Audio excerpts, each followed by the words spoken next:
Sous le ciel gris de Paris, assise dans l'un des célèbres cafés de Saint-Germain-des-Prés, savez-vous ce que les gens voyaient en me regardant? Une femme chanceuse, l'épouse de Julien Lemaire, héritier des éditions Lemaire, l'empire éditorial le plus ancien et le plus noble de France. Sylvie, qui portait des foulards en soie, accompagnait son mari aux réceptions, était silencieuse, élégante et obéissante. Il voya cette poupée de porcelaine parfaite dans la vitrine, mais aucun d'entre eux ne voya le poison qui s'écoulait des fissures de cette porcelaine, la trahison et la tempête qui s'annonçaient. Ils m'ont dit « Tu n'es qu'une éditrice, Sylvie, tu n'es que l'ombre de cette famille ». Ils avaient raison, j'étais une ombre. Mais ils avaient oublié une chose, lorsque les lumières s'éteignent, il ne reste que les ombres, et ces ombres attendent le moment le plus sombre pour vous engloutir. Cette histoire n'est pas seulement celle d'un roman volé ou d'un mariage brisé. C'est l'histoire d'un meurtre spirituel commis dans les salons les plus brillants de Paris et de ma sortie de cette tombe que j'ai creusée à coups de griffes. Si vous êtes prêt à sentir le sentiment de justice couler dans vos veines comme une rage, soyez le bienvenu. Et je vous préviens d'ores et déjà, à la fin de mon récit, vous aurez du mal à décider qui est fou. C'est pourquoi, avant de plonger dans les profondeurs de cette histoire, assurez-vous d'être abonné à cette chaîne et d'avoir activé les notifications, car ce sera le cri de toutes les femmes contraintes au silence. Tout a commencé avec ce maudit manuscrit. Mais non, je dois remonter un peu plus loin. Je m'appelle Sylvie, et je suis une magicienne des mots. Les mots étaient mon refuge. Sylvie, orpheline, élevée dans un orphelinat, ayant étudié grâce à des bourses et diplômée de l'université de la Sorbonne à Paris, sans famille mais intelligente. Lorsque j'ai rencontré Julien, il n'était qu'un enfant gâté et vide, qui n'existait que par son nom de famille. Son père, Henri Lemaire, était le roi impitoyable de l'édition française. Julien était l'héritier incompétent du trône. Je me souviens du jour où je suis entrée dans la maison d'édition, cet immense bâtiment historique du 6e arrondissement. Les milliers de volumes sur les étagères, l'odeur de papier ancien. J'étais entrée là-bas comme assistante éditoriale, mais je suis rapidement devenue le cerveau de l'entreprise. Je corrigeais les brouillons écrits par Julien, transformant ses phrases maladroites en œuvres d'art. Lui, il ne faisait que signer. Étais-je amoureuse? Oui, ou du moins c'est ce que je croyais. Le fait que quelqu'un ait besoin de moi, que je fasse partie de cette immense famille Lemaire, était grisant pour Sylvie, qui n'avait personne. Quand nous nous sommes mariés, tout le monde disait que c'était un conte de Cendrillon, mais je n'avais pas épousé un prince, mais une servante qui cachait les défauts du prince. Les années ont passé. Ce que Julien appelait son blocage d'écrivain, mais qui était en réalité un manque total de talent, commençait à nuire à la réputation de la maison d'édition. Son père, Henri, humiliait Julien lors des dîners avec ses regards perçants. Le nom de famille Lemaire, disait Henri en faisant tourner son verre en cristal baccarat, ne supporte pas la médiocrité, Julien. Nous avons besoin d'un chef-d'œuvre. Nous avons besoin d'un prix Goncourt. Le prix Goncourt, le Nobel français, le plus haute distinction qu'un écrivain puisse obtenir. Et les chances de Julien de le remporter étaient aussi minces que celles de voir la Seine couler à contre-courant. C'est cette nuit-là que l'offre arriva. C'était une nuit pluvieuse de novembre. Julien était dans son bureau, en proie à une crise de nerfs devant ses feuilles blanches. Il pleurait. Oui, cet homme à l'ego démesuré pleurait comme un enfant. « Mon père va me déshériter, Sylvie, dit-il. Il va céder la direction de la maison d'édition à mon cousin Marc. Je suis foutu. Je ne peux pas porter le nom de Lemaire. » J'ai eu pitié de lui. Mon Dieu, je n'arrive pas à croire à ma stupidité à ce moment-là, mais j'ai eu pitié de lui. J'ai sorti de mon tiroir le dossier sur lequel je travaillais secrètement depuis des années, chaque phrase distillée de mon âme. « Tu peux l'utiliser, » lui dis-je. Ma voix tremblait. Le dossier s'intitulait « La mémoire des cendres ». C'était l'histoire d'une famille perdue et d'une trahison qui se déroulait à Paris pendant la Seconde Guerre mondiale. C'était en fait mon histoire, mes souffrances. Julien prit le dossier et lut la première page. Je n'oublierai jamais l'expression de ses yeux. Ce n'était pas de l'admiration, c'était de la faim. Une avidité pure et sauvage. « Sylvie, dit-il, c'est parfait. Publie-le sous ton nom, et dis-je, pour faire taire ton père, juste pour un temps. Quand la maison d'édition sera sauvée, nous révélerons la vérité lors de la prochaine édition ou après la cérémonie de remise des prix. Nous dirons que nous l'avons écrit ensemble. Tu diras, Sylvie n'est pas ma muse, c'est ma partenaire. » Je me mentais à moi-même. Je savais que c'était suicidaire, mais Julien s'était agenouillé à mes pieds et m'avait dit « Tu m'as sauvé la vie », ce qui, à ce moment-là, avait satisfait mon ego. Le lendemain matin, nous avons apporté le manuscrit à Henri. Henri, ce vieux loup, m'a regardé par-dessus ses lunettes de lecture. Pas Julien, moi, parce qu'il savait que ce texte était trop profond, trop douloureux pour avoir été écrit par Julien. Mais les règles de la famille Lemaire sont simples. Tant que tu gagnes, la vérité n'a pas d'importance.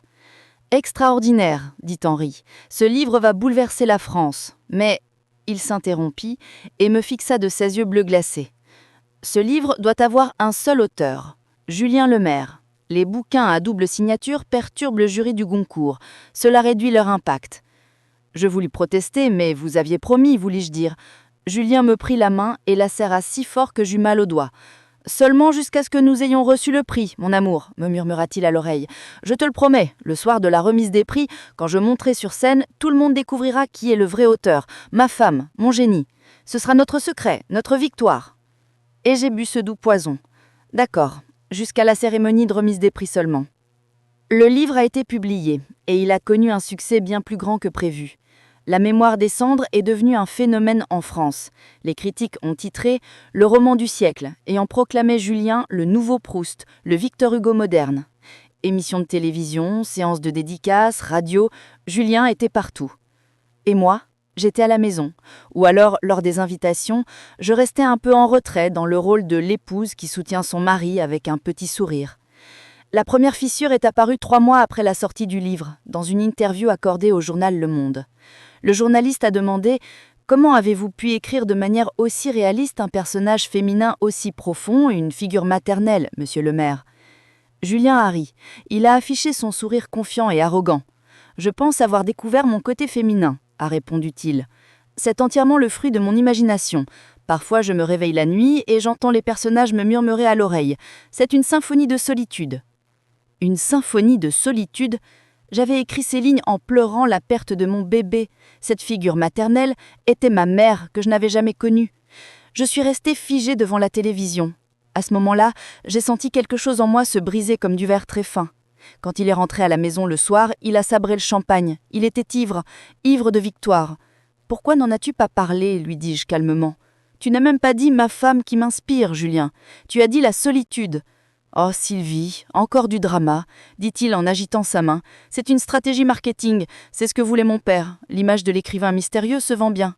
Attends la cérémonie de remise des prix, sois patient. » La patience. Le plus grand mensonge enseigné aux femmes. Les mois passèrent, et le jour tant attendu approchait. Les nominés pour le prix Goncourt furent annoncés. Et bien sûr, le favori était Les cendres de la mémoire. La cérémonie de remise des prix serait annoncée lors du traditionnel déjeuner au restaurant Drouan. Mais la véritable célébration aurait lieu lors d'un immense gala organisé le soir même à l'Opéra de Paris. Ce matin-là, à mon réveil, j'étais envahie par un étrange sentiment d'inquiétude. Julien était parti tôt. Il n'avait pas laissé de mots sur la table de chevet. Il ne m'avait même pas dit bonjour. J'ai seulement remarqué que son plus beau costume avait disparu de l'armoire. Je me suis préparée. J'ai enfilé la robe en soie vert émeraude que j'avais fait coudre spécialement pour cette soirée. Cette couleur était la même que celle portée par Isabelle, le personnage principal du roman. C'était mon message silencieux. Lorsque Julien m'annoncerait sur scène, je monterais sur scène vêtue de cette couleur, en totale harmonie avec le personnage. Je me suis regardée dans le miroir. J'ai caché les cernes sous mes yeux avec du correcteur. « Aujourd'hui c'est ton jour, Sylvie », me suis-je dit. « Aujourd'hui tu sors de l'ombre. » Comme j'étais naïve. Quand je suis arrivée à l'opéra le soir, les flashs crépitaient. Le tapis rouge était couvert des personnalités les plus célèbres de la société parisienne, des ministres, des acteurs, des critiques. Et là, en haut des marches, se tenaient Julien et son père Henri, comme des rois. Je me suis approchée d'eux. Mon cœur battait à tout rompre. Julien m'a vue. Mais dans ses yeux, je n'ai pas vu la chaleur que j'attendais. Cette lueur qui aurait signifié « nous avons réussi ». Au contraire, j'y ai vu de la peur. Non, pas de la peur, une inquiétude. Et à côté de lui, juste à côté d'Henri, se tenait Élodie, la jeune stagiaire que j'avais déjà vue plusieurs fois à la maison d'édition. Élodie avait légèrement touché le bras de Julien. « Julien ?» ai-je dit en m'approchant. Henri s'est avancé, s'interposant entre nous avec son imposante carrure. « Sylvie, ma chérie », a-t-il dit d'une voix empreinte d'une politesse mielleuse, mais ses yeux étaient d'acier. « Tu sembles un peu tendu ce soir. » « Je ne suis pas tendu, Henri, je suis excitée. Julien tiendra sa promesse. » Julien détourna le regard. « Sylvie, Ce n'est pas le moment. C'est justement le moment, Julien, dis-je en essayant de ne pas élever la voix. Tu as gagné le prix. Le jury a rendu son verdict. Ce soir, tu diras la vérité sur cette estrade. Henri m'a pris le bras. Il n'y avait aucune tendresse dans son étreinte. C'était celle d'un gardien de prison envers un détenu. Sylvie, à qui il murmurait, tu ne feras pas de scène ici. Julien est le visage de cette famille. Tu es sa femme dévouée. Joue ton rôle. Sinon, tu en subiras les conséquences. Je tirai brusquement mon bras. Mon rôle ? C'est moi qui écris ce livre, Henri, chaque mot.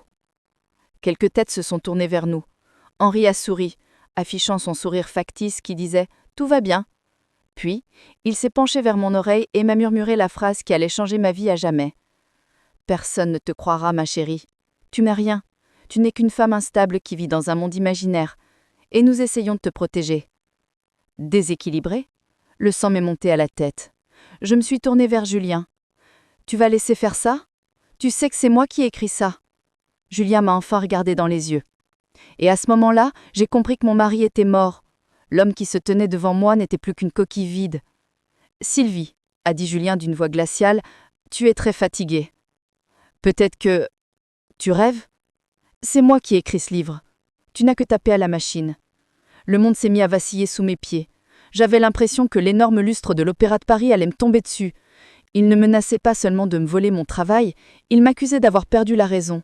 C'était prémédité. Ce n'était pas un déni spontané, c'était un complot préparé de sang-froid. Mais à ce moment-là, je ne le savais pas. Je n'avais pas encore vu le pire. Cette nuit-là n'était qu'un début. Le premier rouage de l'énorme piège qu'ils avaient tendu pour me détruire venait de se mettre en marche. Et moi, dans ma robe verte émeraude, j'étais l'agneau au milieu de la meute de loups. Mais il y avait une chose qu'ils ignoraient. Les agneaux, lorsqu'ils sont acculés, ne se transforment peut-être pas en loups, mais ils peuvent pousser un cri qui effraie même les monstres. Je n'ai pas crié cette nuit-là.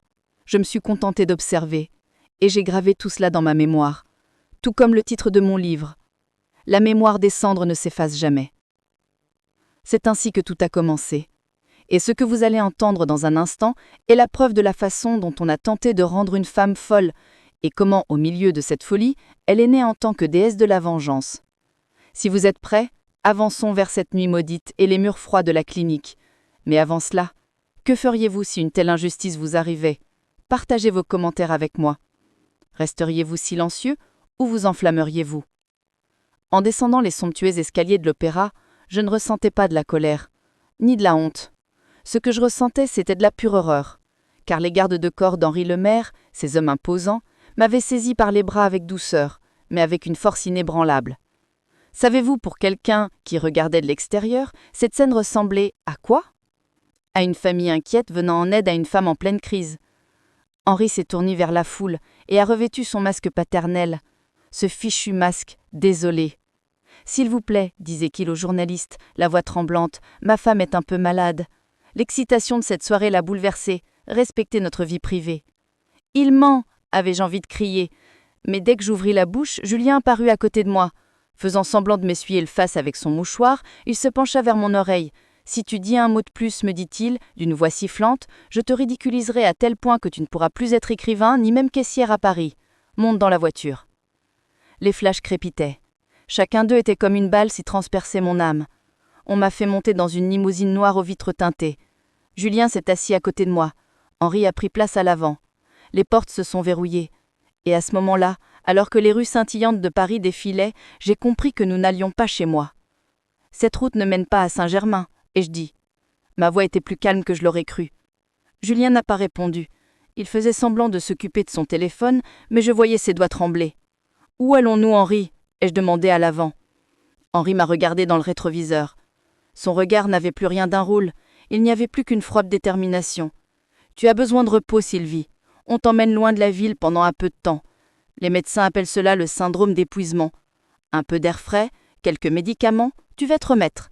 Les médecins ? Quels médecins ? Je ne suis pas malade. » J'essayais d'ouvrir la porte, mais elle était bien sûr verrouillée. « C'est justement pour ça qu'on part, » dit Henri calmement. « Ton comportement paranoïaque, tes scénarios imaginaires, tes délires du genre « c'est moi qui écris le livre », tout cela fait partie de ta maladie, ma chérie. » La voiture roula vers l'ouest de Paris, en direction de la forêt au-delà de Neuilly-sur-Seine. Au milieu des arbres, une ancienne demeure entourée de hauts murs apparut. Sur le panneau, on pouvait lire en lettres élégantes « Clinique des âmes ». Le nom était poétique, mais les barreaux de fer donnaient une impression de froideur carcérale. C'était le dépôt de luxe où la haute société parisienne cachait ses membres problématiques. La voiture s'arrêta. 2 hommes en blouse blanche ouvrirent la porte. J'essayais de résister. « C'est moi qui écris le livre de mon mari. Ils essaient de me faire taire », criai-je. Mais ma voix se perdit dans l'écho des murs imposants du manoir. Ils m'ont emmené dans une pièce. Elle ressemblait à une chambre d'hôtel luxueuse, mais les fenêtres ne s'ouvraient pas et les miroirs étaient en verre incassable. J'ai senti une piqûre dans mon bras. « C'est juste pour vous calmer, madame le maire », m'a dit le médecin. Il s'appelait Docteur Renard. Un renard.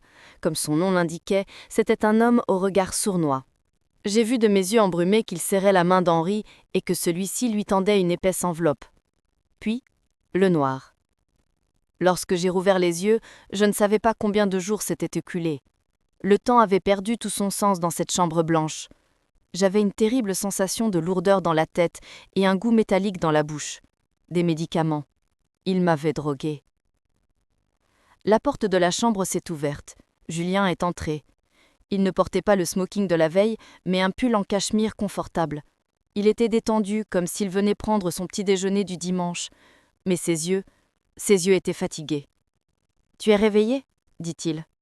Il s'assit sur la chaise, au bout du lit. « Sors-moi d'ici, ai-je dit. » Ma voix était rauque. « Je ne peux pas, Sylvie. Le docteur Renard dit que ton état est grave. Il a diagnostiqué une jalousie pathologique et une mégalomanie. Il a rapporté que j'étais jalouse du succès de mon mari et que je prétendais que son œuvre était la mienne. » J'ai ri. J'ai éclaté d'un rire amer et hystérique. Personne ne croira ça, Julien. J'ai les brouillons, les fichiers sur mon ordinateur. Julien a souri. À ce moment-là, j'ai vu le démon qui se cachait derrière ce sourire. Quel ordinateur, Sylvie ? Celui de la maison ? Il a brûlé. Malheureusement, la nuit où tu as fait ta crise, un petit incendie s'est déclaré chez toi. Le bureau a été réduit en cendres. Ton ordinateur, tes notes, tout a disparu. Une main glaciale me serra le cœur. Ils avaient détruit les preuves. Non seulement ils m'avaient fait taire, mais ils avaient aussi effacé toute trace de mon existence.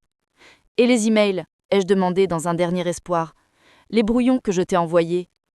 Tes comptes ont été piratés, Sylvie, ou, comme le disent les médecins, tu les as supprimés.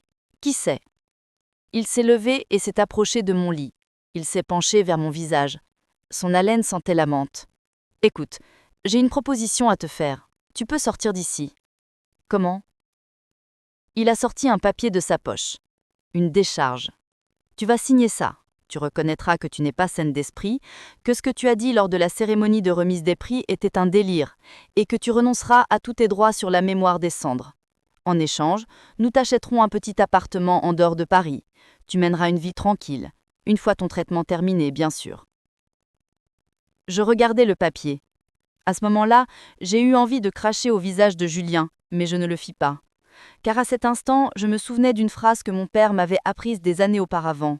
« Si tu veux piéger le chasseur, tu dois d'abord faire le mort. » Si je criais et hurlais maintenant, il me donnerait encore plus de médicaments. Il me mettrait dans un état végétatif. La seule façon de sortir de là et de me venger était de jouer le jeu. Mais pas tout de suite. Je devais faire semblant de résister, puis faire semblant d'être brisé. « Jamais, ai-je dit, je ne signerai jamais. » Julien a mis le papier dans sa poche. « C'est toi qui vois. Ici, c'est confortable, les repas sont bons. Dans quelques mois, quelques années, quand tu auras changé d'avis, tu m'appelleras. Ah, pardon, les téléphones sont interdits. » Il se dirigea vers la porte. Alors qu'il était sur le point de sortir, il s'arrêta et porta le coup de grâce. « Au fait, Élodie te passe le bonjour. C'est elle qui va éditer mon nouveau livre. C'est une fille très douée. » La porte se referma. Le bruit du loto sentait comme une guillotine. J'étais seule. Sous l'effet des médicaments, mon esprit était confus, mais le feu qui brûlait en moi ne s'était pas éteint. Au contraire, il faisait rage. Élodie, donc ils avaient préparé elle pour prendre ma place. Ils m'avaient volé non seulement mon œuvre, mais aussi ma vie, ma place, tout. Je me suis levée de mon lit. Mes jambes tremblaient. Je me suis approchée de la fenêtre. Dehors, dans le jardin de la clinique, j'ai vu les autres patients errer, le regard vide. Cet endroit était un cimetière, le cimetière des vivants. « Je ne pleurerai pas, me dis-je. » Ma voix a résonné dans la pièce. Je ne pleurerai pas, je réfléchirai. Les 3 premiers jours ont été un véritable enfer. Il m'a fallu 2 jours pour apprendre à cacher les médicaments sous ma langue et à les recracher dans les toilettes. À mesure que mon esprit s'éclaircissait, j'ai commencé à mieux observer mon environnement. Où étaient les caméras? À quelle heure avaient lieu les changements d'équipe? Quelles infirmières détestaient leur travail? Lesquelles étaient compatissantes? Et 4e jour, je l'ai remarqué. Elle s'appelait Claire, elle était de garde la nuit. Elle n'était pas robotisée comme les autres. Elle regardait les patients dans les yeux lorsqu'elle leur administrait leurs médicaments. Elle leur parlait. Une nuit, je l'ai vue caresser les cheveux d'une vieille femme qui pleurait dans le couloir. Et surtout, Claire avait toujours un livre à la main. Des classiques, Balzac, Zola. Une personne qui lisait, une personne qui avait une conscience. C'était ma chance. C'était mon ticket de sortie. Mais comment l'aborder? Si je faisais un faux pas, le docteur Renard m'enfermerait dans la salle fermée à clé et je n'en sortirais jamais. Je devais élaborer un plan risqué, dangereux, mais ma seule chance. Julien et Henri pensaient que j'étais folle, je leur donnerais ce qu'ils voulaient, mais pas selon leur scénario, selon mon scénario. Cette nuit-là, j'ai commencé à desserrer le ressort métallique sous mon lit. Un petit morceau de métal pointu, pas une arme, une clé. Arrêtons-nous là, car la prochaine étape était le début du plan d'évasion qui allait changer le destin, non seulement de la clinique, mais de toute la France. Et je vous pose la question. Avez-vous déjà été convaincu par vos proches que vous étiez fou? Avez-vous déjà ressenti ce désespoir? Si oui, écrivez « Je n'abandonnerai jamais » dans les commentaires, car je n'ai pas abandonné et vous ne devez pas abandonner non plus. À quel point le bruit d'un métal frottant contre la pierre peut être fort. À 3 heures du matin, dans le silence d'un hôpital psychiatrique, ce bruit est comme un coup de tonnerre. Mais j'étais patiente. Je synchronisais chaque mouvement de mon cœur avec chaque mouvement du ressort rouillé que j'avais retiré de sous le lit et que je frottais contre le béton regreux du lavabo. 1, 2, stop. Écoute. 1, 2, stop. Mes paumes saignaient. L'odeur de la rouille et du métal imprégné ma skin. Mais cette douleur me rappelait que j'étais en vie. La seule chose que les puissants calmants prescrits par le docteur Renard ne parvenaient pas à anesthésier, c'était cette douleur au bout de mes doigts. Et cette douleur était le prix à payer pour ma liberté. La caméra de surveillance dans le coin de la pièce me surveillait comme un projecteur avec sa lumière rouge. Mais elle avait des angles morts. Le coin gauche de la pièce, l'ombre de l'armoire. C'était mon atelier. Là, je passais de prisonnier à combattant. En écoutant cette partie de l'histoire, je vous demande une chose. Fermez les yeux et souvenez-vous d'un moment où vous vous êtes senti désespéré. Puis transformez ce moment en un morceau de métal tranchant et froid que vous tenez dans votre main. C'est ce que j'ai fait. Si vous aussi, vous avez su vous relever après être tombé, abonnez-vous à la chaîne. Car cette histoire n'est pas celle de ceux qui tombent, mais celle de ceux qui se relèvent et demandent des comptes. Pendant la journée, je jouais en tout autre rôle. Celui du patient guéri. Lorsque le docteur Renard venait faire sa visite matinale, je ne criais plus. Je ne hurlais plus, on m'a volé mon livre. Je me coiffais, je faisais mon lit et je m'asseyais, les mains jointes sur les genoux. « Comment allez-vous aujourd'hui, madame le maire » demandait Renard en griffonnant quelque chose dans son carnet. Je baissai légèrement les yeux et répondis « Je suis plus calme, docteur. J'ai réfléchi. Julien a peut-être raison.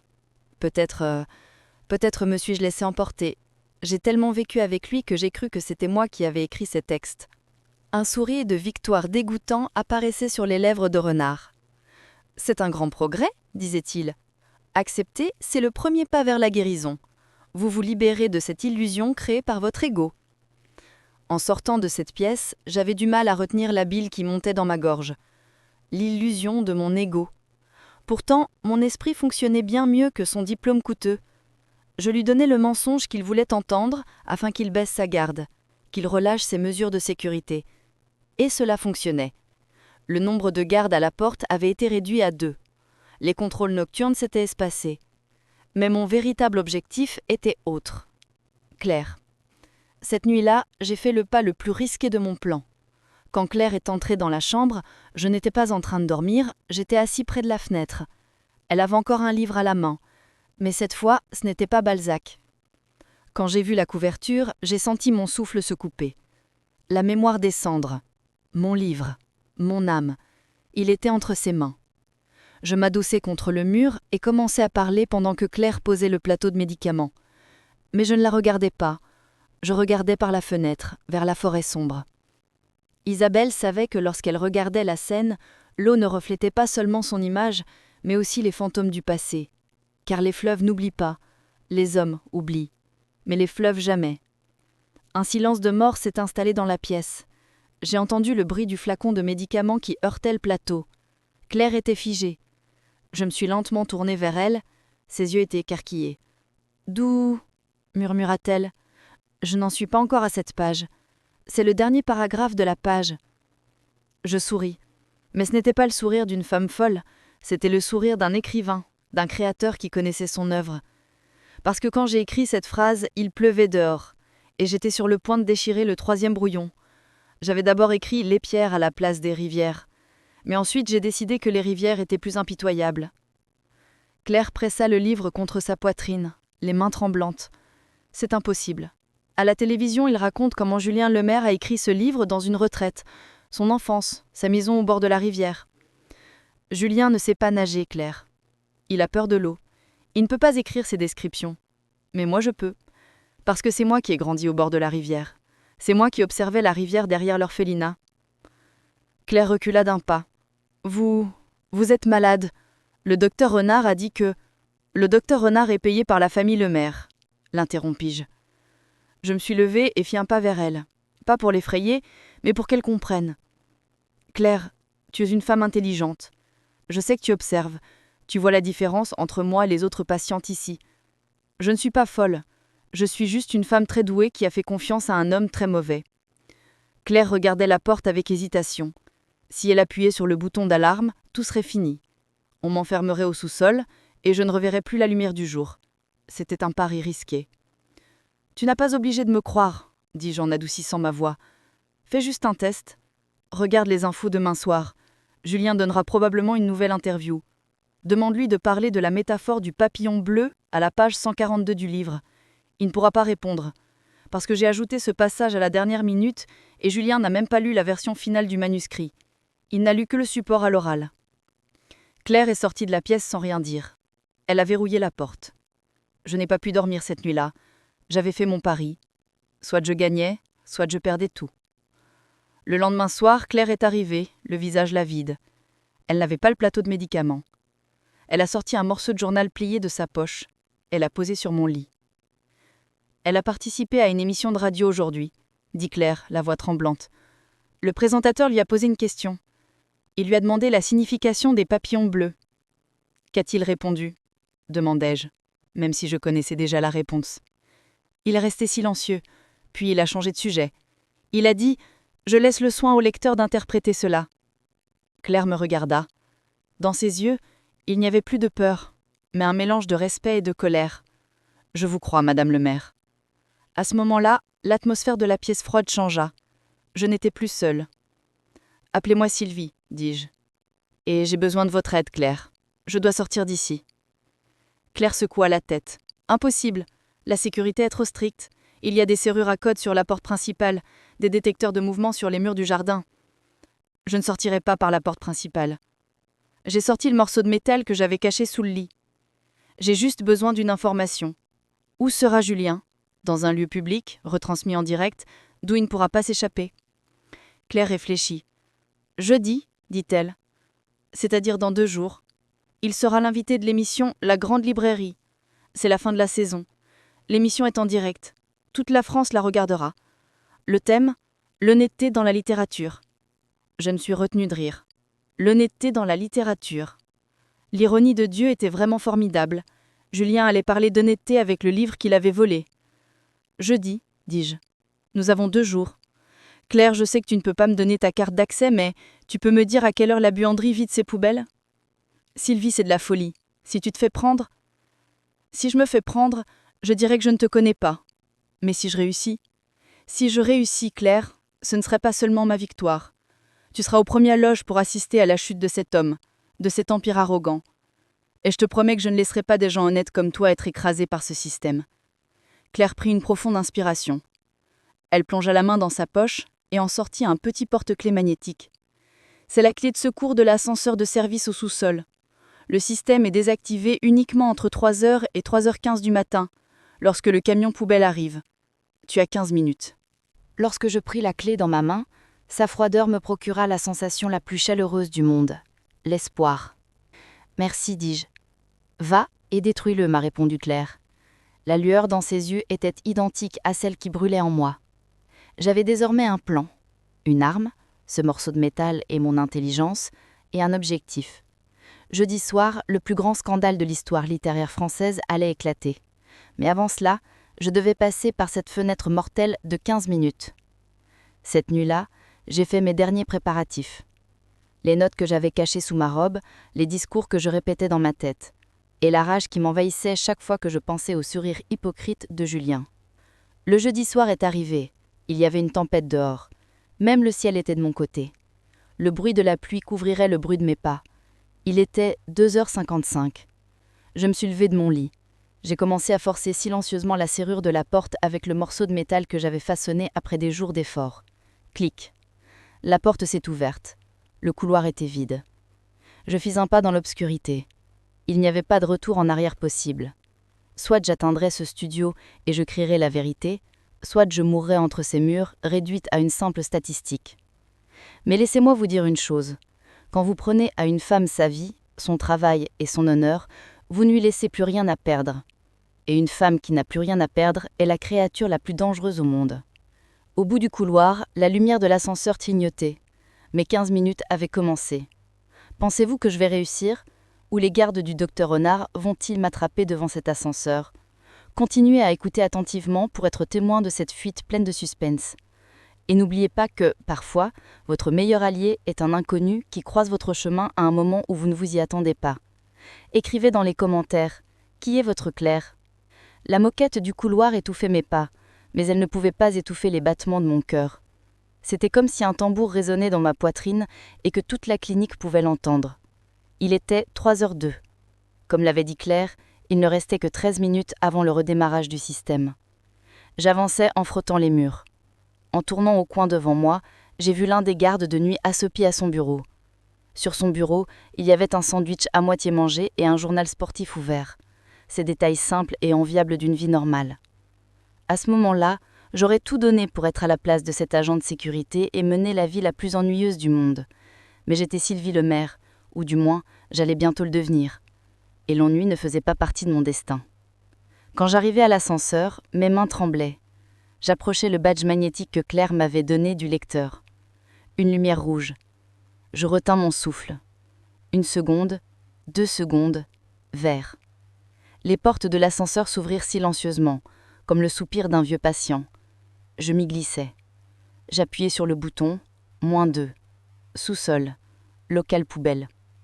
En descendant, je me suis regardée dans le miroir. Je portais une blouse d'hôpital bleu pâle, des chaussons fins, mes cheveux étaient en bataille, j'avais des cernes sous les yeux. L'élégant rédacteur en chef d'autrefois ressemblait désormais à un fantôme. Mais mes yeux, l'expression craintive avait disparu de mon regard. Elle avait laissé place à un regard de tigre guettant sa proie. L'ascenseur s'est arrêté. Lorsque les portes se sont ouvertes, j'ai été frappée par une odeur âcre. Une odeur de nourriture pourrie, de carton moyé et de désinfectant. Nous étions dans les entrailles de la clinique. Au loin, derrière d'énormes portes métalliques, j'entendais le bruit du moteur d'un camion poubelle. Le camion était à l'intérieur. Ils étaient en train de le charger. Mon plan était simple, mais aussi dangereux. Les portes resteraient ouvertes pendant le chargement. Pendant que les ouvriers videraient les conteneurs, je profiterais de l'ombre du camion pour m'échapper. Je me suis caché derrière un conteneur. 2 ouvriers, vêtus de contenaisons orange, travaillaient comme des robots. Ils riaient entre eux et parlaient d'un match de football. Le moment le plus critique de ma vie était une journée de travail ordinaire pour eux. L'un des ouvriers a dit « Hé, prends cette boîte, puis on y va, il commence à pleuvoir. » C'était mon signal. Ils avaient perdu ma silhouette de vue en levant le dernier conteneur. J'ai pris une grande respiration. Cette respiration était peut-être la dernière que je prendrais dans cette clinique. Je me suis élancée. J'ai glissé sur le sol huileux à côté des énormes roues du camion. La porte, cette énorme porte en fer était entr'ouverte. Et au-delà, il y avait une forêt sombre, humide et magnifique. Au moment où je me suis précipitée dehors, la pluie froide m'a frappé le visage comme une gifle. Mais cette gifle était 1000 fois plus douce que les piqûres du docteur Renard. J'étais libre. Mais je ne pouvais pas m'arrêter. Je devais m'éloigner avant que le camion ne démarre. Je me suis enfoncée dans la forêt. Les buissons me gratignaient les jambes. Mes sandales s'enfonçaient dans la boue. Je m'en fichais. Je courais. J'ai couru jusqu'à ce que mes poumons explosent, jusqu'à ce que mes jambes ne répondent plus. Quand j'arrivais sur la route principale, j'étais trempée. Je tremblais. J'ai vu le Sagno-di Paris à 15 kilomètres. Je n'avais pas un sou en poche, je n'avais pas de téléphone. Je portais qu'une blouse d'hôpital. Dans cet état, faire du stop aurait été suicidaire. Soit un pervers se serait arrêté, soit la première personne qui m'aurait vu aurait appelé la police pour signaler un fou en fuite. Mais j'avais une arme secrète. Mon intelligence et ma connaissance approfondie de Paris. J'ai aperçu une station-service au bord de la route. Les lumières étaient allumées. Le caissier était un jeune garçon qui regardait son téléphone. Je me suis faufilée à l'arrière, près des toilettes. La porte était verrouillée. Merde. J'ai ramassé une pierre par terre et j'étais sur le point de briser la vitre quand j'ai aperçu l'armoire du personnel derrière la station. Les serrures étaient généralement simples. Ce morceau de métal, mon fidèle ami que j'avais démonté de mon lit et que je tenais toujours fermement dans ma main. J'ai forcé la serrure. Elle s'est ouverte en 1 minute. À l'intérieur, j'ai trouvé un vieil Amperma avec le logo Total et une paire de bottes en caoutchouc. Mon Dieu, à ce moment-là, cette combinaison huilée m'a semblé plus précieuse que le manteau le plus cher de Dior. Je l'ai immédiatement enfilé. Je ne ressemblais plus à un fugitif malade, mais à un ouvrier fatigué travaillant de nuit. Au fond du placard, il y avait de la monnaie et un demi-paquet de cigarettes. J'ai pris l'argent. J'ai laissé les cigarettes. J'allais avoir besoin de mes poumons. Mon objectif était désormais Paris. Mais je ne pouvais pas aller chez Julien. Je ne pouvais pas toucher à mes comptes bancaires. Ils étaient tous surveillés. J'avais besoin de quelqu'un qui m'aiderait, qui ne poserait pas de questions et surtout qui détesterait Julien. Un seul nom me vint à l'esprit. Pierre. Pierre était un étudiant en littérature, talentueux mais rebelle, qui avait été injustement renvoyé par Julien alors qu'il faisait un stage dans sa maison d'édition des années auparavant. Je l'avais protégé, lui avais donné de l'argent de poche en secret et lui avais permis de poursuivre ses études. Il avait un petit appartement dans le quartier latin, sous les toits, qui sentait les livres et la nourriture pour chat. Aux premières lueurs du jour, je suis entrée dans Paris en m'accrochant à l'arrière d'un camion de légumes. La ville s'éveillait. Une odeur de croissants frais s'élevait des boulangeries. Ah, Paris, comme tu m'as manqué. Mais cette fois, je n'étais pas revenue en tant que ton amoureux romantique, mais en tant que guerrière assoiffée de vengeance. Il était 6 heures du matin lorsque j'ai frappé à la porte de Pierre. La porte s'est ouverte. Pierre se tenait devant moi, les yeux encore endormis, vêtu d'un peignoir. Je pensais qu'il allait crier en me voyant dans cette salopette sale. « Sylvie ?» dit-il d'une voix tremblante. « Mais aux informations, on a dit que tu… » « Et ils ont dit que j'étais folle, je sais, ai-je répondu. J'étais sur le point de m'effondrer sur le seuil de la porte. « Tu y crois, Pierre ? Tu crois ces gros titres ?» Pierre me regarda dans les yeux. À ce moment-là, il me regarda comme il m'avait regardé lorsque j'avais corrigé une histoire qu'il avait écrite des années auparavant. « Tu es la personne la plus sensée que j'ai jamais rencontrée, » dit-il en ouvrant la porte en grand. « Entre. » Quand je suis entrée, mes jambes se sont dérobées sous moi. J'étais en sécurité, pour l'instant. Pierre m'a préparé un café chaud et m'a donné des vêtements secs. Je lui ai tout raconté. Le livre, le complot, la clinique. Au fur et à mesure que je parlais, la stupéfaction sur le visage de Pierre a laissé place à la colère. « Il sera à la grande librairie ce soir, dis-je. Je dois y aller, Pierre, en direct. Je ne peux pas y aller sans preuve. »« Mais tu as dit qu'ils avaient brûlé les preuves, » a dit Pierre désespéré. J'ai souri. À ce moment-là, je me suis souvenu une fois de plus que la stupide arrogance de Julien était mon plus grand atout. « Julien est paresseux, Pierre, » ai-je dit. Il a peut-être brûlé son ordinateur, il a peut-être brûlé sa maison. Mais quand il a écrit ce livre, je ne lui ai pas envoyé les brouillons par email, parce que les emails laissent des traces, et qu'il avait peur que son père les voie. Alors comment tu lui as envoyé ? À l'ancienne, avec des clés USB. Et Julien ne jette jamais ses clés USB. Il les considère comme porte-bonheur. Je sais qu'il les garde toutes dans un coffre-fort privé verrouillé dans cette célèbre boutique d'antiquités de Saint-Germain. Parce que ce coffre-fort ne contient pas seulement des brouillons, mais aussi les preuves de ses dettes de jeu et de ses relations interdites qu'il cache à son père. Les yeux de Pierre se sont mis à briller. Comment allons-nous entrer là-bas ? Le propriétaire du magasin, Monsieur Bernard, est très pointilleux. Monsieur Bernard dépeste Julien, parce qu'un jour Julien a renversé du vin sur son édition originale de Voltaire, et j'ai nettoyé et sauvé ce livre. Bernard m'est redevable. Je me suis levée. Mon corps me faisait mal, mais mon esprit était aussi tranchant qu'une lame. Prépare-toi, Pierre. Aujourd'hui, nous allons cambrioler un magasin d'antiquités. Ou plutôt, nous allons récupérer ce qui m'appartient. Et voilà, le jeu commençait vraiment. Je vous pose maintenant la question suivante. Avez-vous dans votre vie un Pierre à qui vous pouvez taper à la porte dans les moments les plus difficiles, ou devez-vous commencer dès aujourd'hui à construire ces portes? Car dans quelques instants, nous allons entrer dans cette boutique d'antiquités et ouvrir la boîte de Pandore qui révélera les secrets inavouables de Julien. Préparez-vous, de grands secrets nous attendent parmi les étagères poussiéreux. En marchant dans les ruelles pavées de Saint-Germain-des-Prés, je portais le trench ample que Pierre m'avait prêté. J'avais enfoncé mon chapeau jusqu'au nez. Autrefois, je marchais dans ces rues à la tête haute, le bruit de mes talons résonnant dans les rues. Maintenant, j'étais un fugitif qui se cachait dans les ombres. Mais savez-vous ce qui était ironique? Je me sentais beaucoup plus réel que dans ces dîners chics. La boutique de Monsieur Bernard, le temps perdu, m'attendait au coin de la rue, avec sa vitrine où le temps semblait s'être arrêté. Dans la vitrine, il y avait des cartes du XVIIIe siècle, des classiques reliés et une tranquillité poussiéreuse. Pierre s'est arrêté devant la porte et a regardé autour de lui. « Je vais rester ici, Sylvie, dit-il. Si je vois la police ou quelqu'un que je connais, je sifflerai. Je sifflerai la Marseillaise, tu comprendras. » Je souris. La loyauté de ce garçon était absente de toute la famille de Julien. La clochette de la porte tenta de son son familier et joyeux. L'intérieur sentait de vieux papiers, du tabac à pipe et de la lavande. Le plus beau parfum de Paris. Monsieur Bernard, derrière son comptoir, examinait une carte avec une loupe. Il leva la tête en me voyant.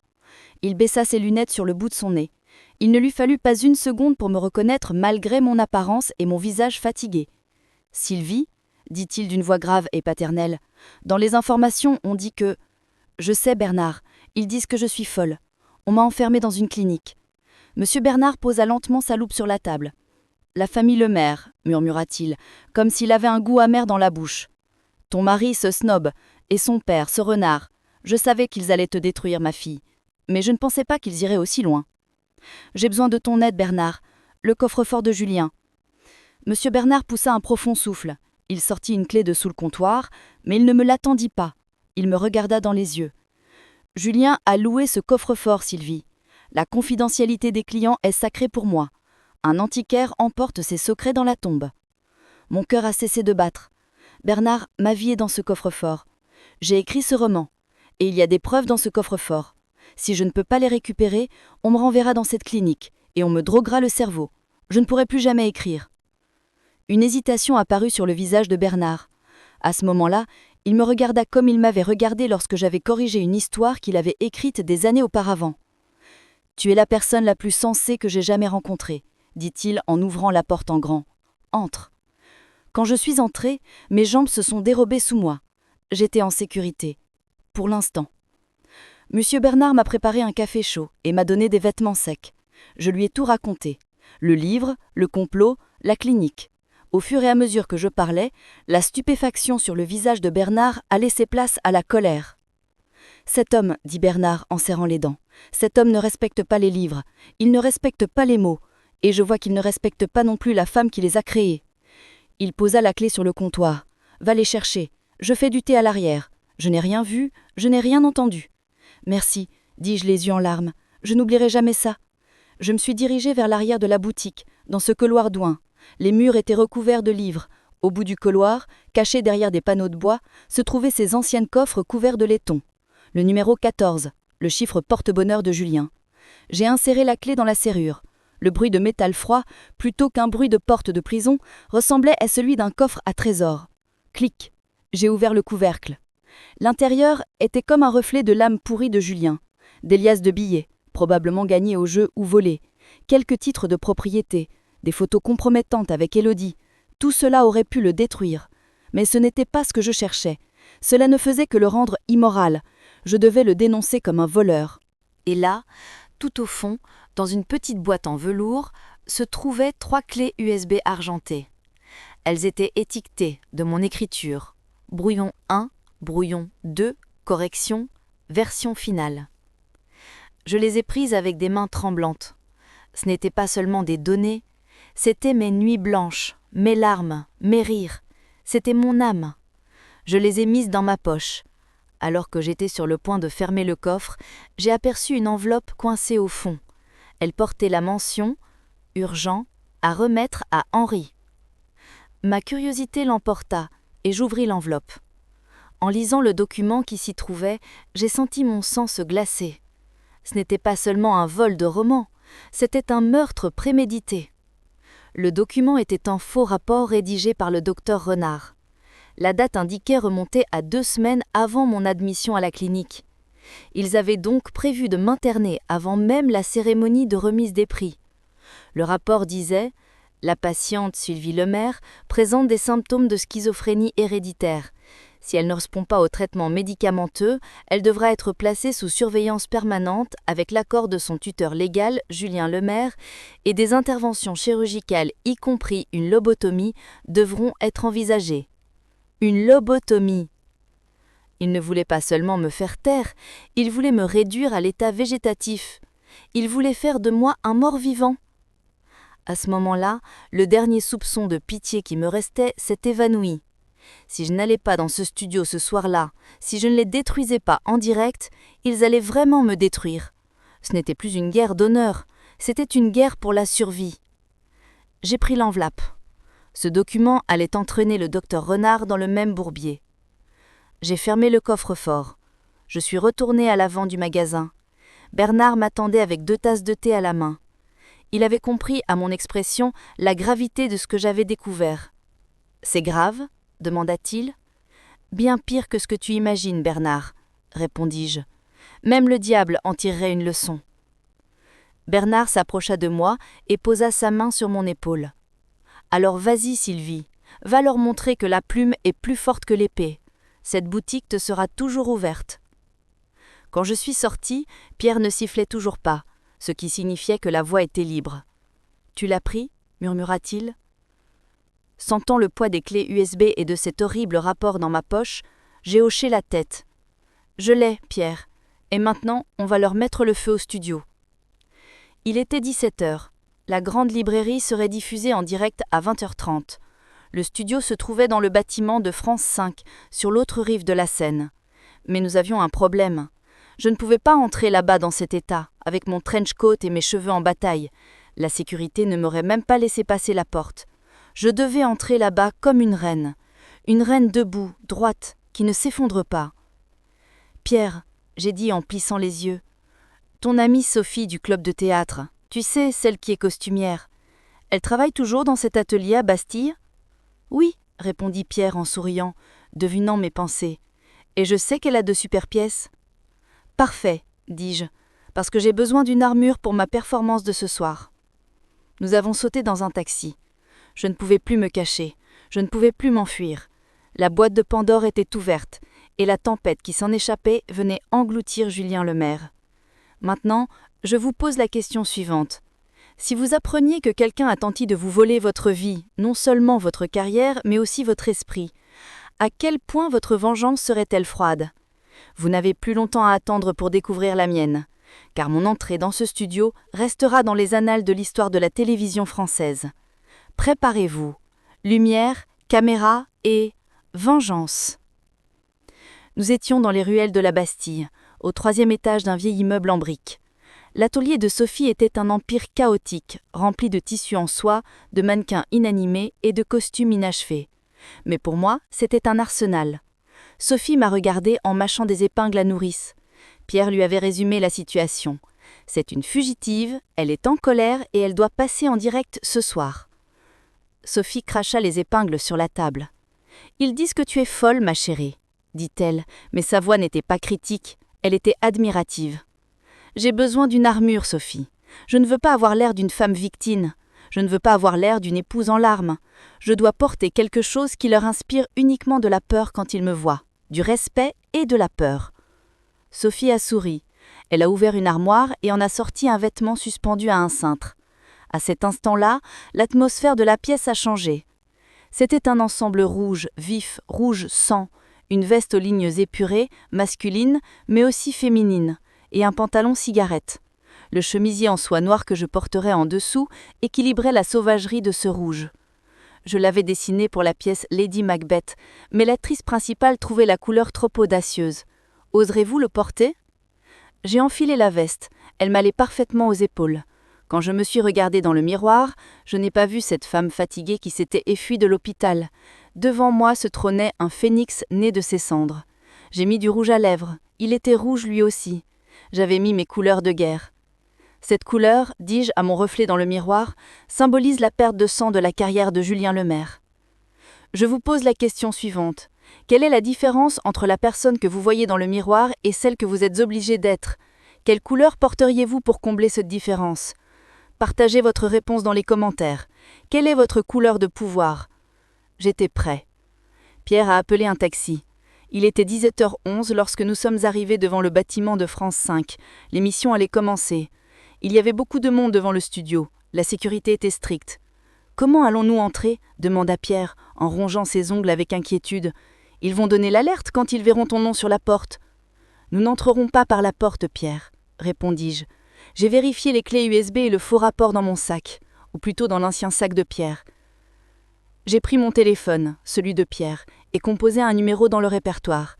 C'était Michel, le producteur de la grande librairie, un vieil ami. Avait-il cru au Lensois de Julien ? Probablement. Mais Michel avait un point faible, l'audimat. Il adorait les scandales. Le téléphone a sonné. Allô ? Michel, dis-je en prenant le ton autoritaire de l'ancienne rédactrice en chef Sylvie. Écoute-moi et ne m'interromps pas. Je suis actuellement à la porte arrière du studio. J'ai entre les mains un dossier qui va faire exploser l'audience de ce soir et bouleverser la France. Sylvie ? Mon Dieu, On t'appelle. Je dois raccrocher. Si tu raccroches, j'apporte ce dossier à la chaîne concurrente, TF1. Et demain matin, quand ils dévoileront le scandale de l'année, tu seras viré pour avoir diffusé les mensonges ennuyeux de Julien. Tu as le choix. Soit tu me laisses entrer et tu entres dans l'histoire, soit tu appelles la police et tu mets fin à ta carrière. Il y eut un silence. Je pouvais entendre Michel respirer, sentir son hésitation pendant une fraction de seconde. Dans le monde de la télévision, il n'y a pas de morale, il n'y a que l'audimat. Et moi, j'étais une bombe à retardement. La porte derrière, murmura Michel. Je donnerai le code invité surprise à la sécurité. Mais Sylvie, si tu fais une bêtise en direct, j'arrêterai l'émission. Ne t'inquiète pas, Michel, ai-je répondu en souriant. Je ne ferai rien de fou. Je dirai simplement la vérité. Le taxi s'est arrêté devant la porte arrière. Pierre m'a serré la main. Je vais attendre ici. Et j'enregistrerai l'émission sur mon téléphone. Je suis descendue de la voiture. La pluie avait cessé. Les lampadaires de Paris se reflétaient sur l'asphalte mouillé. Le bruit de mes talons hauts, issus de la collection de Sophie, résonnait dans la rue silencieuse. Tac, tac, tac. Le gardien de sécurité a consulté la liste. Code ? Invité surprise, ai-je répondu. Il m'a regardé avec suspicion, mais m'a ouvert la porte. Lorsque je suis entrée, l'odeur familière du studio, lac, projecteur chaud et électricité, m'a accueillie. J'ai rapidement traversé le couloir. Personne ne me regardait. Tout le monde était occupé. Dans mon ensemble rouge, je marchais comme si j'étais à ma place. Et il était là. Le voyant on-air, en direct, au-dessus de la porte du studio, était allumé en rouge. J'ai vu la scène sur le moniteur. Julien était assis dans ce fauteuil confortable, les jambes croisées. En face de lui se trouvait l'un des critiques les plus respectés de France. Dites-nous, monsieur le maire. Cette sensibilité intense et féminine dans la mémoire des cendres, comment avez-vous réussi cela ? Comment avez-vous pu écrire de manière aussi intime la descente du personnage dans la folie ? Julien prit son air triste et étudié. Ce fut un processus difficile. Ma femme, Sylvie. Malheureusement, elle a actuellement des problèmes de santé. Observer ces fluctuations mentales m'a appris à quel point l'âme humaine est fragile. D'ailleurs, j'ai dédié ce livre à elle, à ses blessures incurables. Elle est ma source d'inspiration, ma muse douloureuse. J'avais la nausée. Non seulement elle justifiait son propre vol, mais il romantisait et vendait ma maladie qui n'existait pas. Le public applaudissait. Certains avaient les larmes aux yeux. C'est un acteur parfait, ai-je murmuré. Michel s'est approché de moi. Son visage était couvert de sueur. « Sylvie, tu es sûre ? Écoute, Julien est très aimé. Si tu n'as rien de solide, tu vas te faire lyncher. » J'ai sorti la clé USB de ma poche et l'a tendue à Michel. « Michel, Branche-la sur l'ordinateur principal de la régie et quand je monterai sur scène, affiche le fichier 1 à l'écran. Contente-toi de l'afficher. Je m'occupe du reste. Qu'est-ce que c'est ? C'est la fin de Julien Lemaire, ai-je répondu. Michel a hésité, mais il a pris la clé USB. Après la pub publicitaire, tu as 3 minutes. Je ne t'annoncerai pas comme un témoin secret. Contente-toi d'entrer. 3 minutes. En attendant derrière le rideau, mon cœur ne battait plus aussi vite. J'étais glacée. Cette colère froide s'était solidifiée, transformée en un diamant acéré. Julien continue à parler. Dans mon prochain livre, j'écrirai sur le processus de guérison. Il y a toujours de l'espoir. Le présentateur intervint. Et maintenant la publicité. À notre retour, Julien Lemaire répondra aux questions de ses lecteurs. La musique du générique retentit. Les lumières s'éteignirent. Une agitation commence dans le studio. La maquilleuse se précipite pour refaire le maquillage de Julien. C'était mon moment. Je ne devais pas être là, pendant la pub, mais dès le début de l'émission. Le compte à rebours commença. 5, 4, 3, 2. Nous sommes à l'antenne. Le présentateur se tourne vers la caméra. Bonjour à tous, nous poursuivons notre conversation avec Monsieur le maire. Julien, un de nos lecteurs vous a posé la question suivante. Il y a toujours des spéculations sur l'identité du véritable auteur. Pensez-vous qu'un auteur puisse être dissocié de son œuvre ? Julien a souri. Excellente question. Je pense que l'auteur est le dieu de son œuvre. Sans lui ? J'entrouvert le rideau. Et vêtu de mon costume rouge, je me suis avancée sous les projecteurs. Le bruit de mes talons résonnait dans la rue silencieuse. Tac, tac, tac. Le sourire de Julien se figea sur son visage. Ses yeux s'égrandissaient comme s'il avait vu un fantôme. Le verre d'eau qu'il tenait dans sa main trembla. Le silence qui régnait dans le studio était celui qui précède une explosion de bombe. Je n'avais pas de micro, mais je n'en avais pas besoin. Ma voix, forte de toutes ces années d'expérience, tonna. « Tu as raison, Julien. L'auteur est le dieu de son œuvre. Et les dieux ne permettent jamais que les mondes qu'ils ont créés leur soient volés. » Les spectateurs retinrent leur souffle, sous le choc. Les caméras se tournèrent vers moi. Michel avait tenu son propos. Il n'avait pas coupé la diffusion. Les zooms reflétaient à toute la France la détermination sur mon visage et la terreur de celui de Julien. Et je me mis à marcher vers le centre de la scène, vers cette tribune mensongère. Dans ma main, je tenais comme une épée le faux rapport de lobotomie du docteur Renard. Le jeu était terminé. Le vrai spectacle allait commencer. Le silence dans le studio fut rompu par le bruit du verre d'eau qui tomba et se brisa dans la main tremblante de Julien. Clang! Ce bruit n'était pas seulement celui du verre brisé, mais celui de la réputation de la dynastie Lemaire qui s'écroulait. Le présentateur se leva d'un bond, stupéfait. « Madame Lemaire, mais, vous nous aviez dit… » « On nous a dit que j'étais malade ?» Complétai-je la phrase, sans quitter Julien des yeux. « Que j'étais folle ? Que j'étais suffisamment instable pour nuire à mon mari ?» Julien, même dans ce moment de panique, essaya de jouer son rôle.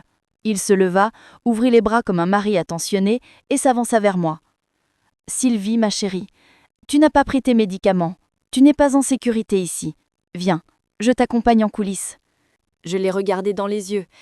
Il n'y avait plus d'amour dans ses yeux bleus, seulement une menace sauvage qui disait « Tais-toi ou je te tue. » « Ne me touche pas, Julien, ai-je dit. Je ne criais pas, mais ma voix était si claire, si froide, que même les spectateurs assis au fond du studio ont frissonné. Si tu fais un pas de plus vers moi, toute la France verra de quoi est capable cette femme que tu appelles ta muse. Julien s'est arrêté. Les caméras n'ont pas manqué ce moment. Je me suis tournée vers le public. Je m'excuse, ai-je dit, d'avoir interrompu cette belle soirée littéraire. Mais si le thème est l'honnêteté, je pense que nous avons besoin d'un peu de vérité. Julien intervint, la voix cassée. Réalisation, coupez la diffusion, ma femme fait une crise. Je levai les yeux vers la régie dans la pièce vitrée. Michel était là. Nos regards se croisèrent. Michel leva le pouce.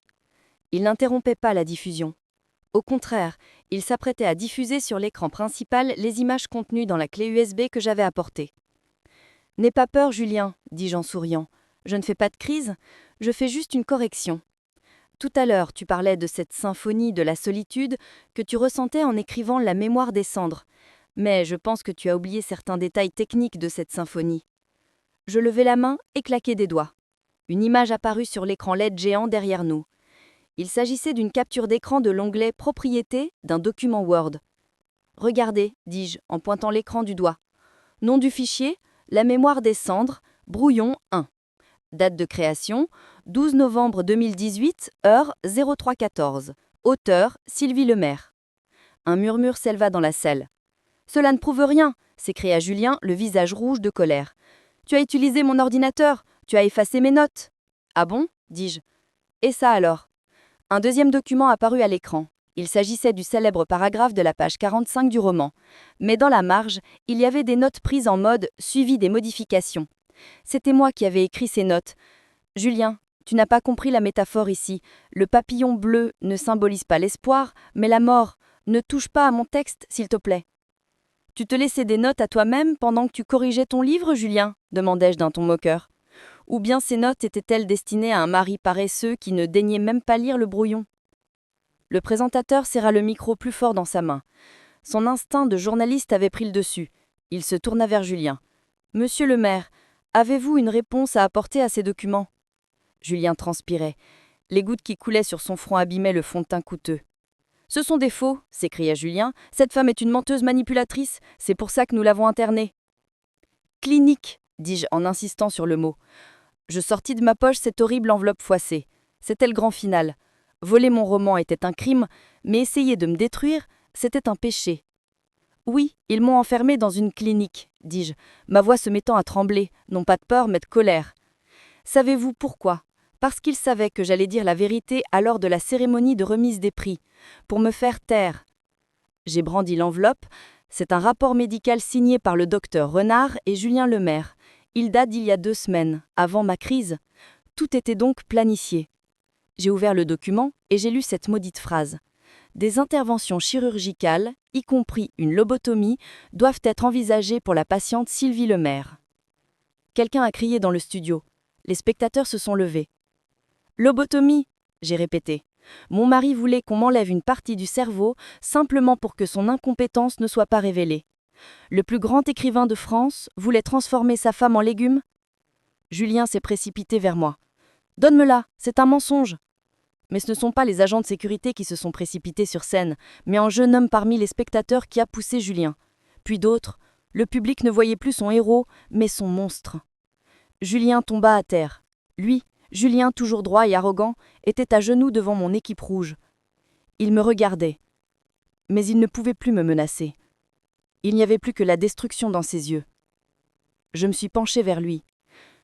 D'une voix trop faible pour être entendue par le micro, mais assez forte pour transpercer son âme, je lui murmurai. « Sais-tu ce qu'Isabelle a dit au bord de la rivière, Julien ? Tu n'as pas lu la fin du livre, n'est-ce pas ? Elle a dit « Quand les eaux montent, seuls ceux qui savent nager, mais aussi ceux qui peuvent plonger au plus profond et retenir leur souffle survivent. J'ai retenu mon souffle, mon amour. À toi de te noyer maintenant. » Je me suis tournée, j'ai regardé les caméras. « Je m'appelle Sylvie, ai-je dit. Pas le maire, juste Sylvie. Et les cendres de la mémoire étaient mon histoire. Mais ne vous inquiétez pas, mon prochain livre sera encore plus passionnant. Il s'intitulera « La revanche de l'auteur ». Le studio applaudissait à tout rompre. Les gens criaient, pleuraient, m'encourageaient. Michel m'a fait un signe de victoire depuis la régie. Mais mon travail n'était pas terminé. Les sirènes de police commençaient à retentir dehors. Ils allaient emmener Julien, mais le vrai brillant du cerveau, Henri Lemaire, était toujours en liberté. Et il était bien plus dangereux de son fils. Alors que je me dirigeais vers la porte des coulisses, mon téléphone a sonné. C'était Pierre. Le numéro était masqué. Je l'ai décroché.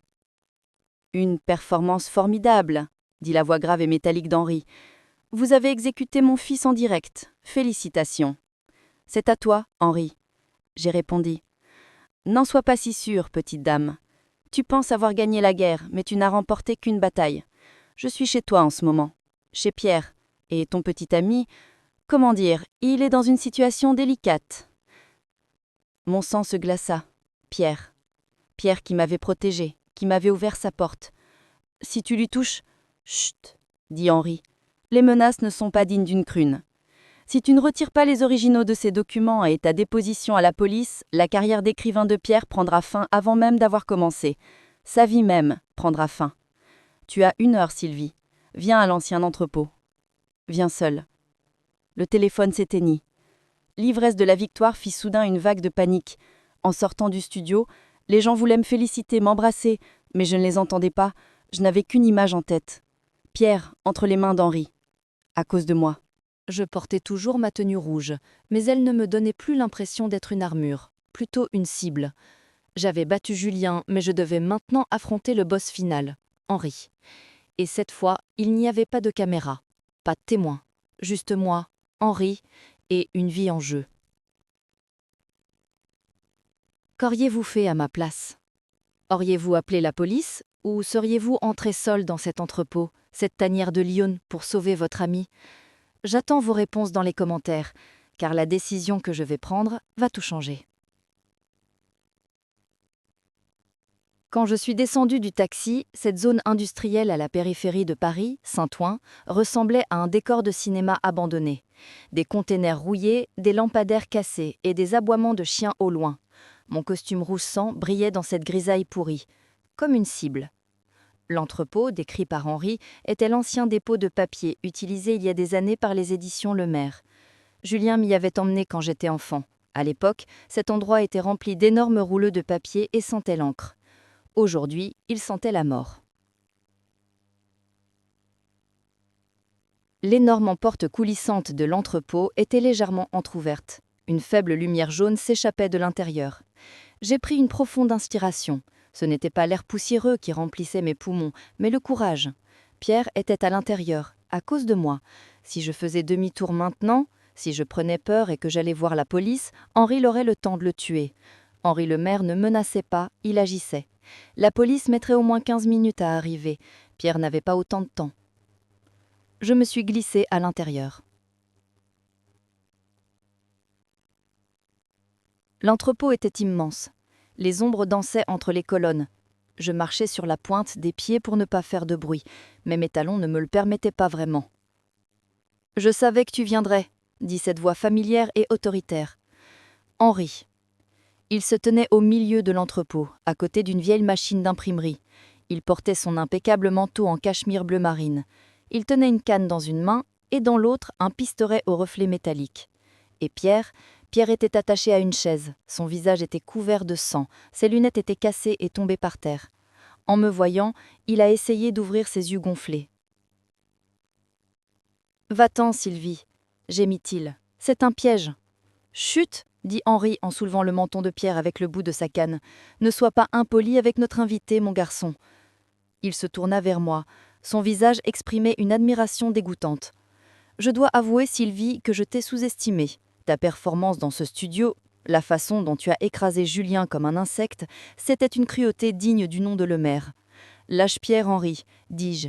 Ma voix tremblait, mais pas de peur, de colère. J'ai les documents. »« Ah oui, les documents. » Henri fit un pas vers moi. Son arme était toujours pointée sur Pierre. « Julien est un idiot. Il l'a toujours été. Mais pas moi. Je sais que tu as fait des copies de ces clés USB. Et tu es venu ici avant d'aller voir la police parce que tu as une conscience. Voilà ton point faible, Sylvie. Ta conscience. » Il tendit la main. « Donne-les-moi. Et demain matin, tu feras une déclaration à la presse. Tu diras « J'étais stressée, j'ai menti, mon mari est innocent. » En échange, Pierre vivra. Et toi aussi. Tu survivras peut-être. Je sentis la petite boîte métallique dans mon sac. Elle contenait des clés USB. « Tu crois que je vais te faire confiance ?» dis-je en m'avançant vers lui. Il y avait 5 mètres entre nous. « Tu es un menteur, Henri. Tu es un monstre qui a falsifié un rapport pour son fils et qui a rendu sa belle-fille folle. » Il a ri. Sans rire a résonné sur les murs métalliques de l'entrepôt. « Un monstre ? Je protège un empire. Julien est peut-être incompétent, mais c'est mon sang. Toi, tu n'es qu'une simple encre. Nous sommes le papier, tu es l'encre. Sans nous, tu n'es rien. » Pierre gémit à nouveau. Sans même le regarder, Henri frappa Pierre à la tête avec la crosse de son arme. « Arrête !» écriai. « Donne-moi ça !» rugit Henri. Son masque de calme était tombé, laissant apparaître la bête sauvage qui se cachait dessous. Je plongeai la main dans mon sac. J'en sortis la clé USB. Je la brandis en l'air. « Voilà !» dis-je. « Elles sont là, c'est tout ce que tu veux, n'est-ce pas ? Jette-les par terre et donne-moi un coup de pied. » J'ai jeté la boîte par terre. La boîte métallique fit un bruit sourd sur le sol en béton. Henri sourit. Un sourire de victoire. Il se baissa pour ramasser la boîte. Ses yeux se détournèrent de moi un instant. C'était le moment que j'attendais. Car Henri, trop occupé à protéger son empire, ne suivait pas les avancées technologiques. Oui, cette boîte contenait des clés USB, mais elle contenait aussi un ancien powerbank que j'avais pris chez Pierre, un dispositif d'alarme personnel très puissant. j'avais déjà retiré la goupille. Au moment où Henri a touché la boîte, l'entrepôt a résonné d'une sirène assourdissante. Viou, wiou, wiou, wiou, wiou. Le son était si fort que Henri porta instinctivement ses mains à ses oreilles. Il relâcha son emprise sur l'arme. J'ai profité de l'avantage de ma tenue rouge. J'ai couru, pas comme un léopard, mais comme un chasseur qui tentait de sauver sa vie. J'ai sauté sur Henri, nous sommes tous les deux tombés par terre. L'arme lui a slissé des mains et a roulé dans l'obscurité. Henri était vieux mais fort, il m'a saisi à la gorge. « Petite salope !» criait-il, le visage rouge écarlate. Je ne pouvais plus respirer. Des taches noires commençaient à danser devant mes yeux. Pierre se battait sur sa chaise. Il criait, mais sa voix était couverte par le bruit de cette maudite alarme. Je posai ma main sur le sol. Quelque chose, n'importe quoi. Mes doigts touchaient un morceau de métal froid, une vieille vis, un morceau de fer. Henri serrait. Il disait « Tu vas mourir. Tu as tué Julien, mais moi, je vais… » Je m'enfonçai le morceau de métal dans ma main de toutes mes forces dans son épaule. Henri a gémi de douleur et m'a lâché. Il a roulé en arrière. Je me suis relevé en toussant. Ma gorge me brûlait. Je me suis précipité vers Pierre. J'ai essayé de défaire ses liens, mais les nœuds étaient trop serrés. J'ai pris une paire de ciseaux rouillés sur la table et j'ai coupé les cordes. « Lève-toi, Pierre », j'ai dit. « Lève-toi ». Pierre se leva trétubant. Je pris son bras. Nous nous dirigeâmes vers la porte. Mais à ce moment-là, l'alarme s'est alors soudainement arrêtée. L'entrepôt a été plongé dans un silence effrayant. Et dans ce silence, un bruit métallique retentit. Le bruit du chien de l'arme qui était armé. Nous sommes restés figés sur place. Henri était allongé par terre, mais il avait trouvé l'arme. Il la pointait vers nous. Du sang coulait de son épaule, mais sa main ne tremblait pas. « Personne, dit-il haletant, ne sortira d'ici. » Pierre a essayé de passer devant moi. « Non !» ai-je dit en le repoussant derrière moi. « C'est moi qui l'intéresse !» Je regardais Henri. Il n'y avait plus de négociation dans ses yeux, seulement l'exécution. « C'est fini, Sylvie, » dit-il. « Le jeu est terminé. » Il appuya sur la gâchette. Je fermai les yeux. Bam ! Le bruit du coup de feu résonna dans l'entrepôt comme une explosion. L'odeur de la poudre de canon envahit mes narines. Une seconde s'écoula. 2 secondes. Je ne ressentais aucune douleur. J'ai ouvert les yeux. Henri me regardait, avec étonnement. Puis son regard s'est posé sur sa poitrine. Une fleur rouge sang s'épanouissait sur sa chemise blanche. L'arme tomba de sa main. Henri Lemaire, le roi de l'édition française, s'est effondré à genoux. Puis il s'est écroulé face contre terre. Je me suis retournée. À la porte de l'entrepôt, quelqu'un se tenait debout, un pistolet fumant à la main, une silhouette dans l'ombre. Ce n'était pas un policier. La silhouette fit un pas vers la lumière. En voyant le visage qui se présentait à nous, Pierre et moi restâmes cloués sur place. « Je te l'avais dit, Sylvie, » dit la voix. « Certaines histoires ne se terminent pas bien, mais elles se terminent de manière juste. » La personne qui venait était le docteur Renard. Il n'avait pas dans la main l'enveloppe contenant le pot de vin qu'Henri lui avait donné, mais un pistolet. Henri avait essayé de le tuer aussi, et la vengeance d'un traître était encore plus rapide que celle d'un héros. Renard nous regarda, puis il regarda son arme, puis il nous regarda à nouveau. « Partez, dit-il, la police est en route. Je reste ici. Henri et moi avions un compte à régler. » J'ai traîné Pierre dehors. La pluie avait recommencé à tomber. Les sirènes se rapprochaient. Des lumières bleues éclairaient le début de la rue. Nous étions sauvés. Mais Henri était mort. Le docteur Renard était devenu un meurtrier. Julien était en prison. Et moi, je n'étais plus seulement une écrivaine. J'étais une survivante. Mais l'histoire ne s'arrête pas là, mes amis, car quand les décombres sont déblayés, on ne sait jamais ce qui va apparaître. Entre les murs froids des salles d'audience, nous allons livrer une dernière bataille. Car Henri est peut-être parti, mais les avocats de l'Empire Lemaire sont bien plus cupides que leur père. Je vous pose maintenant la question suivante. Ce qu'a fait le docteur Renard était-il un acte de justice ou un meurtre ? Discutons-en dans les commentaires et n'oubliez pas de vous abonner, car la fin approche. Lorsque les gyrophares de la police m'ont ébloui à la porte de l'entrepôt, je tenais fermement la main de Pierre. Le docteur Renard avait rendu son arme et mis les mains sur la tête. Il m'a lancé un dernier regard pendant qu'on me le menottait. Ce regard ne trahissait aucun regret, seulement la sérénité d'une dette payée. Il m'avait sauvé, oui, mais il était trop tard pour sauver son âme. Le corps d'Henri Lemaire était mis dans un sac noir, marquant la fin d'une époque dans le monde souterrain de Paris. Mais pour moi, une nouvelle ère commençait, la guerre juridique. La mort d'Henri avait rendu fous les avocats de l'Empire Lemaire. Le directeur juridique de la société, M. Valmont, avait flairé le sang comme un Checquin. Julien était en prison, Henri était mort, le contrôle de la société était passé entre les mains des actionnaires et par conséquent des avocats. Et là, il n'avait qu'une seule chose à faire, me détruire, me faire passer pour une criminelle qui avait incité le meurtrier, rendu son mari fou et poussé au suicide, et volé les secrets de la société. Le procès s'est ouvert au palais de justice de Paris. Les médias l'ont qualifié de procès du siècle. Les journaux étaient divisés en deux camps, ceux qui me voyaient comme l'ange vengeur et ceux qui me qualifiaient de sorcière manipulatrice. Le jour de la première audience, les escaliers du palais de justice étaient bondés. Pierre était à mes côtés. Les ecchymoses sur son visage avaient disparu, mais ses yeux avaient perdu leur innocence d'antan. Lui aussi avait grandi. Cette fois-ci, je ne portais pas de rouge. Le rouge était la couleur de la guerre. J'avais gagné la guerre. Maintenant, j'allais dicter la paix, ou plutôt, la paix selon mes propres conditions. C'est pourquoi je m'étais anglé tout en blanc. Un blanc pur, immaculé, intouchable. Lorsque je suis entré dans la salle d'audience, j'ai vu Julien sur le banc des accusés. Les épaules voûtées, le cheveu blanchi, le visage gris. Il ne pouvait pas me regarder. L'écrivain arrogant était disparu, remplacé par un enfant fait effrayé. Monsieur Valmont prit la parole en tant qu'avocat de la partie adverse, et il lança l'attaque que j'attendais. « Monsieur le juge, dit monsieur Valmont d'une voix digne d'un comédien, la femme qui se tient devant vous, madame Sylvie, est une manipulatrice intelligente. Oui, elle a peut-être écrit le roman, mais cela ne change rien au fait qu'elle a systématiquement harcelé son mari et poussé son père au suicide.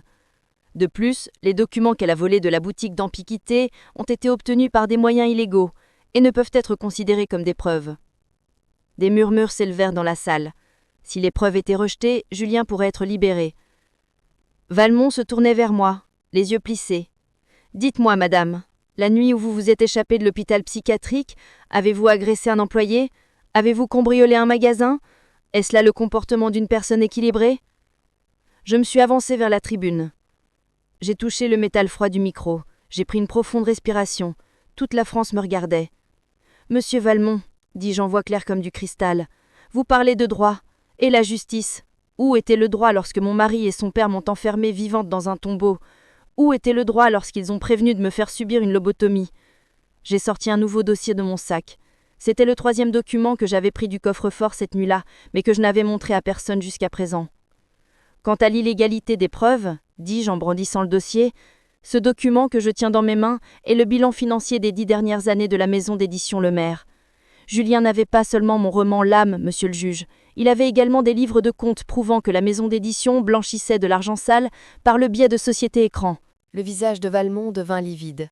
Julien se prit la tête entre les mains.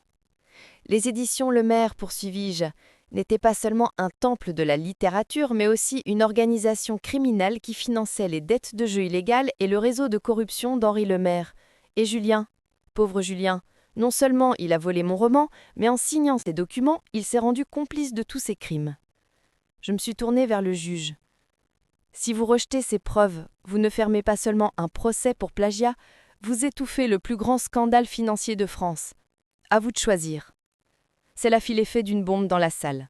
Les journalistes se précipitèrent sur leur téléphone. Valmont s'effondra sur sa chaise. À ce moment-là, j'ai compris que je les avais touchés en plein cœur. Ils se moquaient de leur réputation. Mais l'argent était leur dieu, et j'avais détruit leur temple.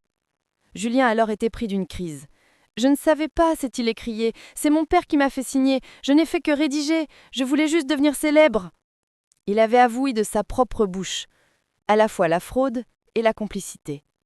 Le procès fut bref, le verdict était clair. Julien Lemaire fut condamné à 12 ans de prison pour escroquerie aggravée, falsification de documents et atteinte à la liberté. Tous les biens de la maison d'édition Lemaire furent saisis par l'État. Mais ce n'était pas ma victoire. À la sortie du tribunal, Valmont s'est approché de moi. L'homme arrogant avait disparu, remplacé par un marchand prêt à négocier. Madame, dit-il, la liquidation de la société prendra des années.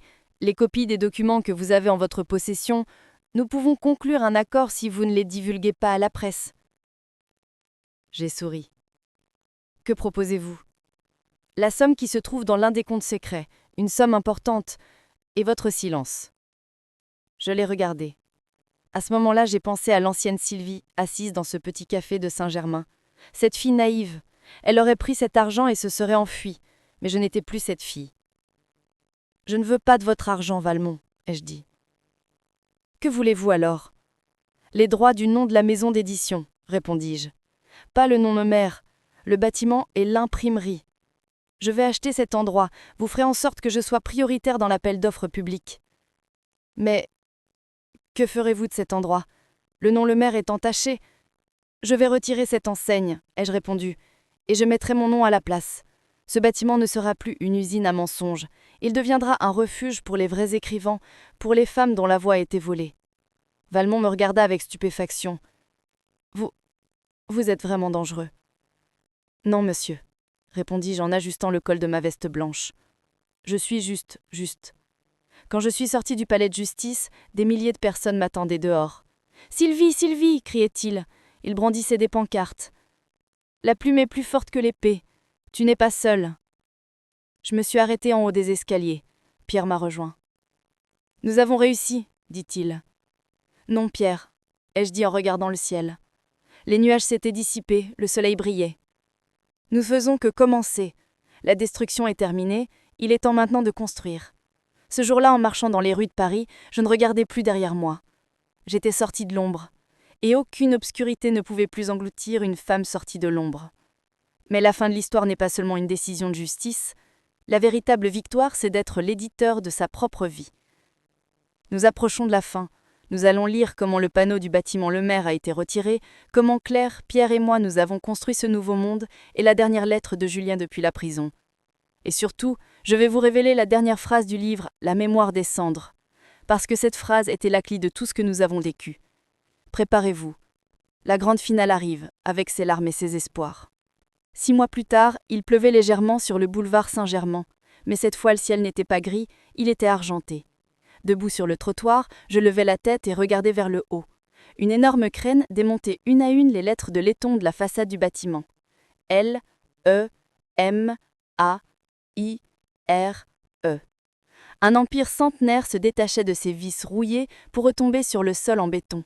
À chaque lettre qui tombait, je sentais un poids énorme me quitter les épaules.